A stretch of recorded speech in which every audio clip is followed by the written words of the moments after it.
सच्चाई में अगर बगावत है तो समझो हम भी बागी हैं। एंकर प्रेम कुमार के साथ देखिए डीएस दादा हजूर न्यूज। हम दिखाते हैं सच्चाई की प्रत्येक खबर। सब्सक्राइब अवश्य कर लें डीएस दादा हजूर न्यूज। आइए दिखाते हैं अपने रिपोर्टर की एक खास रिपोर्ट। सर, आपसे मेरा एक क्वेश्चन है कि तत्वदर्शी रामपाल जी महाराज आजकल जेल धाम के अंदर हैं, उस पर आपने केस भी लड़ा है। उस केस के अंतर्गत अब हो क्या रहा है, बस ये पूछना है सर। दिसंबर 2014 की बात थी। बहुत विपरीत परिस्थितियों में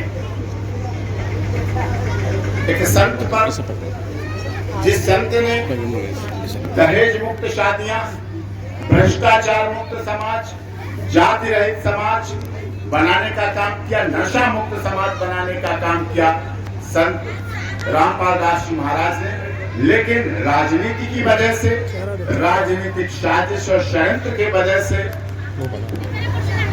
संत रामपाल जी महाराज पर झूठे केसों की लाइन लगाई गई। उल्टा चोर कोतवाल को डांटने की कहावत अगर देखनी है तो उनके केसों में देखिए, भगदड़ कराई गई। उन्हीं के फॉलोअर, उन्हीं के संगत में आए हुए, उन्हीं के सत्संग में आए हुए लोगों की मौत हुई। एक्सपायर्ड आंसू गैस के गोले फेंके गए, चलाए गए, जिनकी वजह से उनके अनुयायियों की मौत हुई और उस मौत की भी जिम्मेदारी उन्हीं पर डाल दी। जबकि वो संत अपनी स्वास्थ्य के लिए एकांत में बैठकर स्वास्थ्य लाभ ले रहे थे, मेडिकल गाइडलाइंस के अनुसार मेडिकल सुपरविजन में थे, और ऐसा राजनीतिक से हुआ। मैंने केस 2014 उस समय से लड़े, बहुत केस लगा दिए गए थे। 7 केस तो मैंने पूरे अपने हिसाब से लड़े और बरी कराए, 22 बरी कराए हिसाब से। उसमें भी सत्य परेशान हो सकता है लेकिन पराजित नहीं हो सकता। संत रामपाल दास जी महाराज ने भ्रष्टाचार मुक्त समाज की लड़ाई लड़ने के लिए बात लिखी, किताबें लिखी, ज्ञान गंगा पुस्तक के माध्यम से अंधविश्वास को दूर करने के लिए काम किया। रमैनी के द्वारा दहेज मुक्त शादियां बिना किसी पंप शो के, बिना किसी ढोंग दिखावा के कुछ मिनटों में शादियां कराने का ऐसी व्यवस्था की। दहेज रहित शादियां हुई, नशा मुक्त समाज हुआ।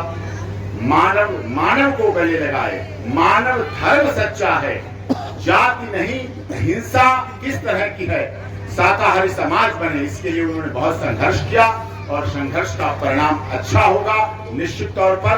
तो दुनिया के संत रामपाल दास जी महाराज दुनिया के इकलौते ऐसे संत हैं जो जेल धाम में रहकर लोगों के जीवन में आमूल चूल परिवर्तन ला रहे हैं।